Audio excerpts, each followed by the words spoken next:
You know, sometimes to really get a handle on a big, complicated idea, you gotta start small. Like, really small. Today, we're gonna take a word you absolutely think you know, gold, and we're gonna break it down. And in the process, I promise, we're gonna uncover this hidden system that might just change the way you think about language itself. So yeah, let's get into it.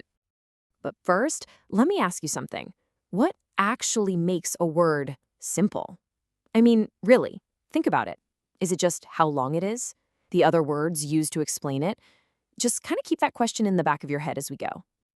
All right, so our word for today is gold. Seems easy enough, right? But we're going to look at it from a very particular angle. Its definition from the Simple English Wiktionary. And trust me, that simple English part, that is the key to this whole thing. Okay, so check this out.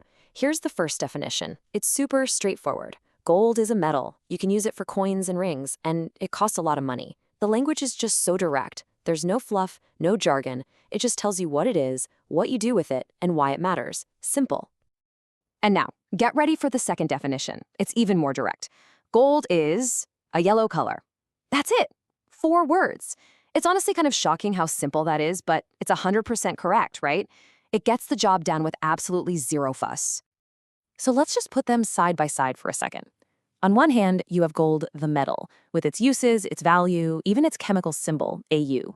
And on the other hand, you have gold, the color. The difference is pretty wild. One is all about function and facts, and the other is just a feeling, a visual. These are really the 2 fundamental ways we think about this word. Okay, so let's zoom back in on that first definition, the one for gold as a metal, because there are a few more little details hiding in there that are totally worth a closer look. Do you know what's really interesting here? It's how it handles the science. The definition doesn't get all technical and say, gold is a chemical element with the following properties. Nope, it just gives you the facts. The symbol is Au, the atomic number is 79. You get the technical info, but without any of the technical language. And this number, 79, I mean, that's the whole ballgame right there. That's what makes gold gold. It's an absolute unchangeable fact. And just putting it up there, plain as day, it kind of strips away all the fancy, romantic ideas we have about gold and just leaves you with the pure, simple data. Which brings us to the big question. Why? Why is this written so deliberately simple? Is this just, some random editor's choice? Or is there something much, much bigger going on here? Well, I think you know the answer. It is absolutely not an accident. This simplicity, it's actually the key that unlocks a whole hidden system, a design that's all about making language open to everyone. And here it is. This is the clue. Tucked away on that Wiktionary page is this one little sentence. Gold is on the basic English 850 list. Now, that doesn't sound like much, but it's not just a piece of trivia. It's the reason for everything we've seen. It's basically the rule book.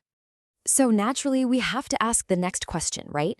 What in the world is the basic English 850 list? And the answer? Well, it's a whole philosophy of language. It's called Basic English. And it was actually created way back in the 1930s as a kind of international language. And the whole thing is built around this one number, 850. The entire system is based on a super carefully chosen list of just 850 words. And the idea, the big theory, is that with just those 850 words, you can explain pretty much any idea you can think of. So here it is, the big reveal. The Simple English Wiktionary we've been looking at, it uses this system. It defines every single word using only other words from that core list of 850.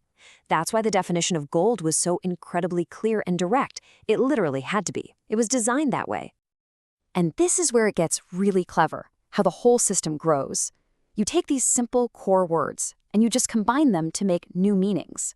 You take gold, you add fish, and suddenly you have a goldfish.